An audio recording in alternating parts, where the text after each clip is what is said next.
Jangan lupa like, komen, dan subscribe channel YouTube TVRI Bengkulu, serta nyalakan notifikasinya. Balik lagi di Opini, obrolan pagi ini masih dengan tema yang sama, yaitu pengelolaan sampah berbasis bank sampah bersama dengan Bapak Ardi nih, Ketua Perbanusa. Pak Ardi, sebenarnya tadi Bapak sudah spill sedikit ya, sistematika dari Perbanusa ini seperti apa sih sebagai bank sampah ya Pak ya? Karena kalau saya baca-baca nih sistematikanya itu seperti diperbankan ya, nasabah menabung tapi bukan uang ini, melainkan sampah seperti itu ya Pak Ardi ya.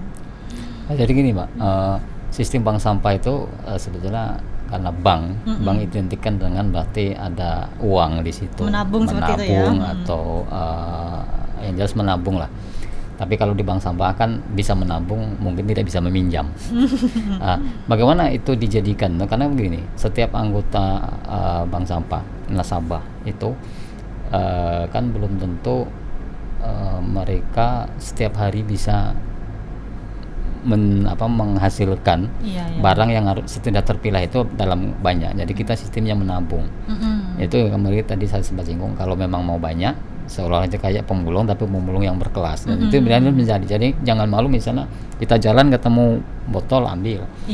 Itu. Tapi di rumah tangga sendiri sebetulnya gini, timbulan sampah kelihatan banyak itu kan karena tercampur dan berserakan. Tapi bagaimana kalau di rumah tangga itu sudah terpilah? Kita menyediakan karung, misalnya yang ini untuk botol plastik, ini plastik campurnya, ini yang untuk kertas atau kardus, ini yang untuk besi.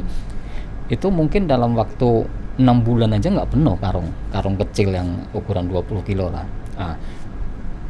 Itu nanti setelah ada baru kita setorkan ke bank sampah. Setelah di bank sampah ditimbang sesuai dengan jenisnya, dipilah, nanti dibersihkan lagi. Itu jadi tabungan. Cuma konsepnya apakah ini tabungan ini kan tergantung dari kesepakatan antara pengurus dengan nasabah. Misalnya kita setiap tahun lah waktu lebaran aja, itu kan tidak harus berupa uang, tidak harus berupa uangnya. Misalnya kita ini saja untuk kue, jadi nerimanya kue ya. Jadi sini kan ada. Nah, terus para pengurus bank sampah ini yang memang harus benar-benar orang yang memang punya prinsip enggak uangnya dulu di depan, tapi yang penting kinerja kerjanya, alurnya ini jalan. Jadi itu dari situ.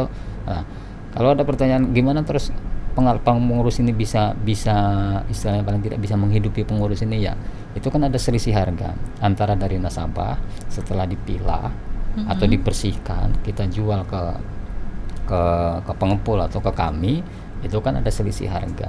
Jadi kalau di Perbanusa itu memang bisa memutus mata rantai. Cuma karena di Bengkulu ini baru dan belum tapi insya Allah ke depan bisa berjalan. Itu bisa dari kami langsung ke pabrik daur ulang, tidak lagi lewat yang pegang DO atau pengepul besar. Cuma kalau ngomong bank sampah, jadi di sini ada persepsi yang kadang orang berpikir bahwa bank sampah itu sesuatu yang mungkin yang jorok atau yang apa. Enggak kok sebetulnya. Pengelola sampah di rumah sendiri saja sebetulnya bisa bau pun tidak ada, lalat pun tidak ada. Cuma mereka teknisnya bagaimana dan itu ada, dan itu bisa semua, dan itu bisa berbasis dari sampah juga. Gitu. Jadi kayak saya misalnya sisa sampah rumah tangga masukkan dalam namanya komposter atau ember tumpul. Di situ pasti ada. Kadang orang nanti bau. Nah, mungkin kalau kita bicara maggot banyak orang yang nggak karena geli begini, tapi kita nggak usah pakai maggot lah. Tapi kita bagaimana supaya sampah ini tidak bau, itu ada memang treatmentnya ada tersendiri. Salah satunya adalah ekoenzim. Kenapa dan selalu saya sebut ekoenzim karena saya memang awalnya berbasis dari kegiatan ekoenzim ini ya. Jadi saya salah satu relawan ekoenzim sementara. Jadi itu yang akan kita dapat. Jadi kalau di Perbanusa itu semua ada, bank sampah ada, pengelola ada, ekoenzimnya ada, kegiatan pertanian organik pun ada. Gitu. Jadi kalau misalnya sampah itu bisa dikelola di bank sampah secara mandiri dengan sistem integral itu yang dibuang ke TPA itu pasti cuma residunya. Karena kita sudah jelas pada edaran dari Menteri PO itu tahun 2013 kalau tidak salah, itu jelas sampah rumah tangga dan sampah sejenis rumah tangga itu masih boleh dibuang ke TPA sampai tahun 2025. 2000? Plus residu 2025. Ini kan tinggal 25. berapa? Iya, 2 tahun iya, lagi ya. iya. Nah, 1 Januari 2026 berarti sampah rumah tangga itu tidak boleh lagi masuk ke TPA kecuali yang residu. Jadi residu itu masih diperbolehkan. Ada juga kabar bahwa penutupan TPA, tidak ada lagi TPA yang dibuka, itu memang. Nah, sebetulnya kalau ini bisa di Kota Bengkulu lah, misalnya kita contoh di Kota Bengkulu, TPS 3R yang ada sekarang dikelola dengan baik, jalan, terus bank-bank sampah yang ada di 26 kelurahan itu, informasi dari pihak dinas, di 26 kelurahan itu bisa berjalan optimal, ya mungkin TPS Sebakul akan jauh sangat berkurang bebannya.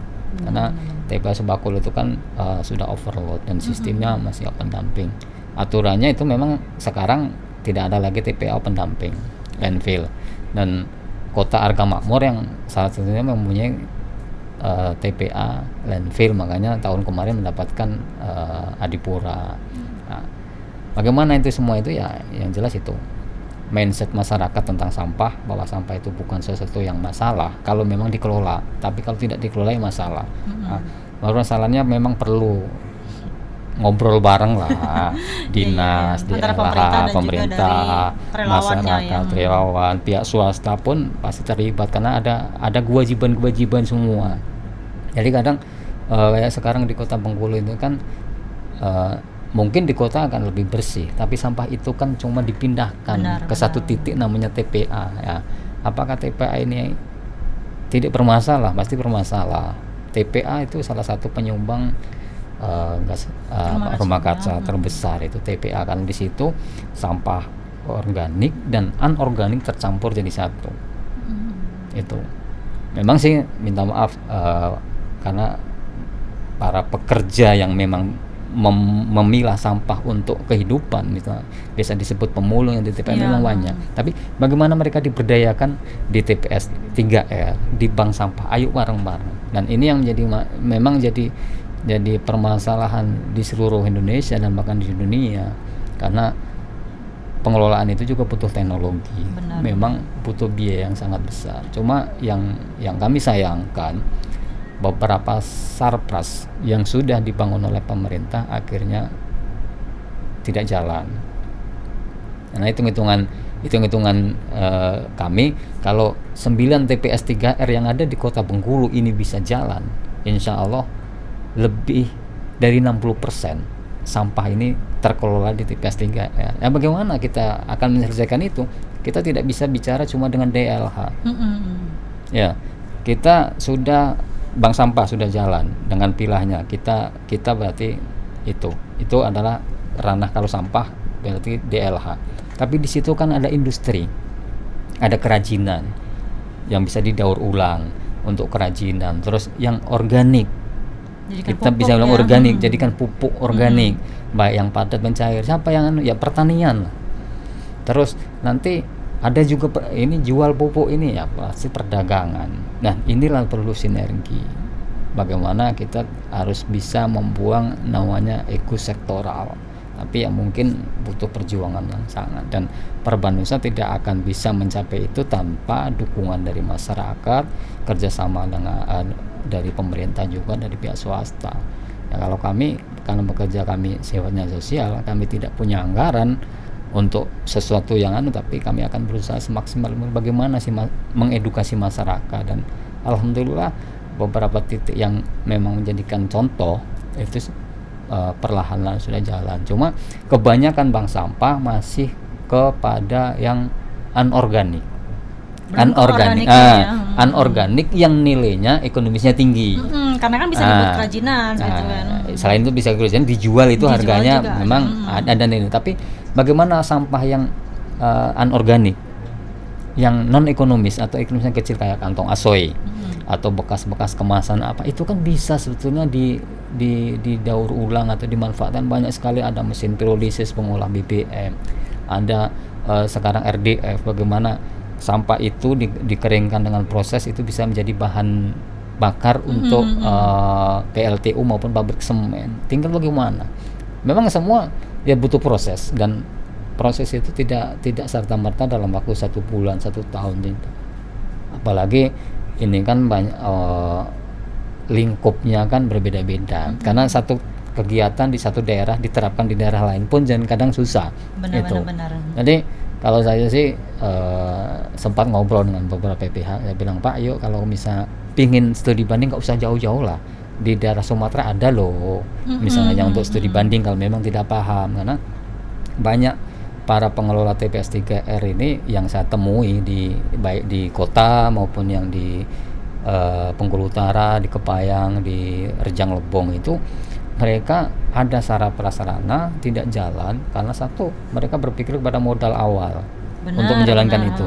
Kedua, kayak faktor misalnya kan di Kepayang, di Curup itu kan karena pertanian, sampah berarti organik, anunya ke kompos. Mereka bingung ini nanti siapa yang makan beli. Nah, ini yang perlu duduk bareng. Ayo. Apalagi kalau di desa ada namanya desa. Itu kan ada pemberdayaan masyarakat, ada pemberdayaan ekonomi. Bisa kok memakai itu. Jadi saya juga sudah berusaha beberapa kepala desa, saya ajak ngobrol dan responnya sangat bagus. Mudah-mudahan lah ke depan bisa saya bilang ngomong, ayo jadikan percontohan. Bagaimana kalau orang selalu ngomong kalau tidak ada contohnya orang kan berpikir. Kayak tadi saya bilang kalau di Vanda kita di Surabaya itu memang basic para pengurus itu memang sudah peduli dengan itu. Jadi anorganik ke bank sampah, organiknya masih dikelola di masing-masing rumah para anggotanya. Dan itu sebenarnya kan program-program pemerintah kan banyak sekali, ada program iklim bagaimana, ada sekarang yang terbaru 2019 surat edaran Menteri LHK tentang program pilah sampah dari rumah launchingnya. Tapi program itu yaitu kembali bagaimana kalau tidak ada pendampingan yang rutin dan kontinu, itu tidak akan jalan. Sebaik apapun program, sebesar apapun anggarannya, akan mentok kalau tidak ada pendampingan yang berkelanjutan. Dan inilah yang akan kami coba, kami menghubungi beberapa pihak termasuk dari PPPW, Balai Sarana Prasarana Wilayah, Dinas DLH dengan Bapeda Kota. Kemarin sudah kami silaturahmi bagaimana ayo mengoptimalkan ini bisa jalan. Kami siap hadir membantu program pemerintah, tapi jangan kami sendiri toh. Kalau kami sendiri ya terus terang nggak akan bisa jalan.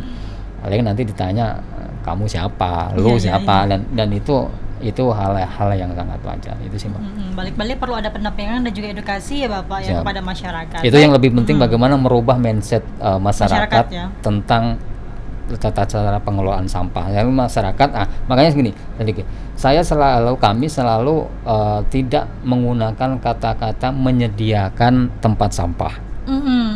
Tapi kami selalu berusaha bagaimana menyediakan tempat pilah, apakah berupa karung atau keranjang pilah. Karena kalau sudah ngomong tempat sampah, tempat penampungan sampah ya. Berarti sampah itu tidak, walaupun minta maaf tempat sampah sekarang kan sudah ada warna kuning untuk yang residu berbahaya B3, yang kuning, yang merah untuk B3, yang kuning, yang hijau untuk anorganik. Tapi kenyataannya dari dulu sampai sekarang ya pasti campur. Iya, karena orang tahunya itu tempat sampah itu dibuang saja. Tapi karena di situ tempat sampah. Tapi kalau tempat pilah, insya Allah orang kan lebih berpikir, oh ini pilah loh, ada sini botol, ini yang kertas, yang koran, ini kardus, ini yang plastik campur, dan itu bisa semua. Jadi kalau ada orang wah ribet, nggak ribet. Sebatas kita tahu caranya, bagaimana sih mengelola sampah di rumah tangga. Itu nggak akan ribet. Baik, Pak Ardi, kita jeda dulu. Siap. Nanti kita bahas lagi ya dengan tema kita yaitu pengelolaan sampah berbasis bank sampah. Pemirsa, kami akan kembali setelah jeda pariwara berikut ini.